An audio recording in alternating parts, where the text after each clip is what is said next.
Hey, my fellow PSVR headsets, it's Chris from Shughead Gaming. The PSVR may now be in its twilight years, but 2021 certainly had some bangers, including a few AAA titles, a handful of PSVR exclusives, and, as usually is the case, a few real surprises as well. So stick around while I give you my top 10 PSVR games of 2021.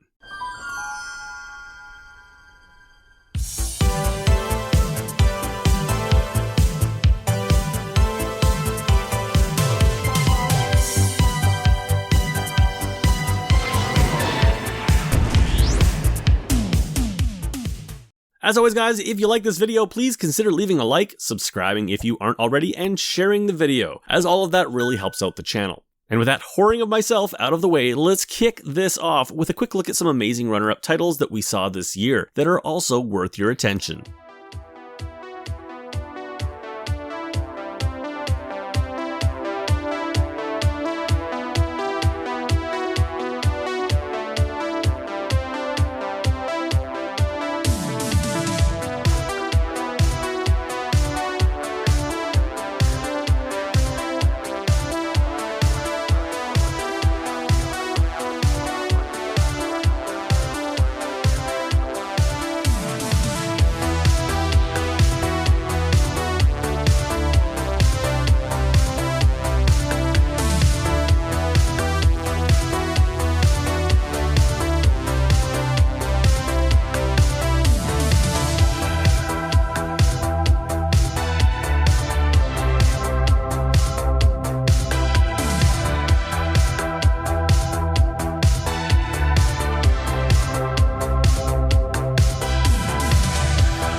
And now for the top 10 of 2021.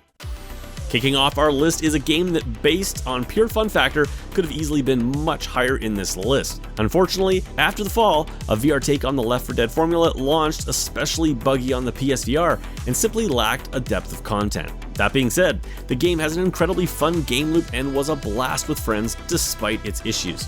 After the Fall should be a grower in the coming year and is another solid reason to pull out your aim controller. And next is the PSVR port we never knew we wanted. Doom 3 VR Edition came out of seemingly nowhere and brought with it all the game's DLC, a slight visual refresh, and a massive overhaul to its sound design which gleefully beefed up the weapon sounds from the original 2007 version. The result was a damn good time with our aim controllers, breathing new life into this classic title and making it mandatory VR for PSVR shooter fans.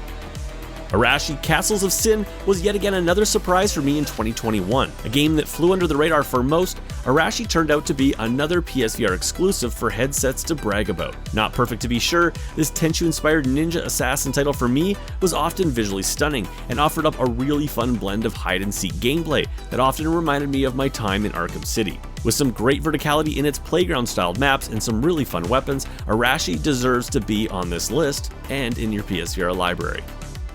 A game I honestly never expected to see came tearing out of development hell this year and finally offered competitive FPS players something to use their aim controllers on other than Firewall Zero Hour. More classic COD than Rainbow Six gameplay-wise, Elvo let players run, jump, and slide their way to the leaderboards across a multitude of maps and modes. A little rough around the edges to be sure, this is a game that continues to expand and grow and is a must-own for competitive shooter fans.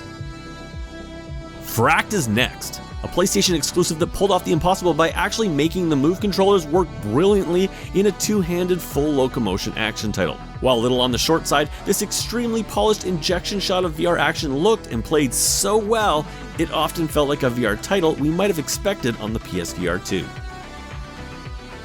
And from the creators of the brilliant Puzzler: A Fisherman's Tale comes another VR classic that fully embraces the brilliance of VR, letting players warp in and out of worlds and NPCs simply by switching masks that they create. Simple in premise but artfully executed, Mask Maker took me, someone who isn't even a Puzzler fan, and sucked me into its world of puzzles, crafting, and story, making it one of the more magical experiences I had on this year's list.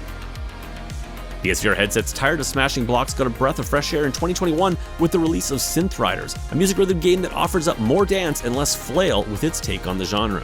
With over 55 licensed songs, multiplayer, a plethora of modifiers, and a healthy online community, Synthrider should be in your library if you're even remotely interested in this genre. Sniper Elite VR is up next and stands as another title that really surprised me. Though not quite the open world playground of the other games in the series, Sniper Elite VR still delivers the core game experience, X-ray kill cam and all. Aim controller in hand, running around the game's large maps and popping Nazi brain bags remains some of the most fun I've had this year in VR. Hitman 3 alone in VR is incredible. Add in the fact that you can also import and play every single level from the prior two Hitman games in VR, and that's shit your pants amazing.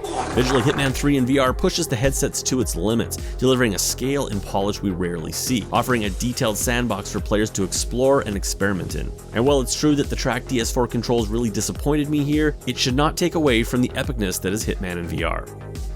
As a huge fan of crafting survival games in general, I was honestly not expecting much from Song in the Smoke leading up to its release. However, I haven't been so happy to be so wrong about a game in years. An extremely polished VR title, Song in the Smoke brilliantly managed to make a hardcore crafting survival game that was accessible to those new to the genre, while also being deep enough to keep survival game veterans engaged and immersed over its 8 to 10 hour campaign. And guys, that's my top 10 of 2021. Please fire off in the comments below, let me know what you think I missed, or what your top 10 games might have been. I'm sure a lot of people watching this would also be very interested to see other people's top 10s, so feel free to fire away. Again, thanks for supporting the channel, guys. Thanks for stopping by, and don't forget to hit that like button, subscribe, comment, share, you know the deal.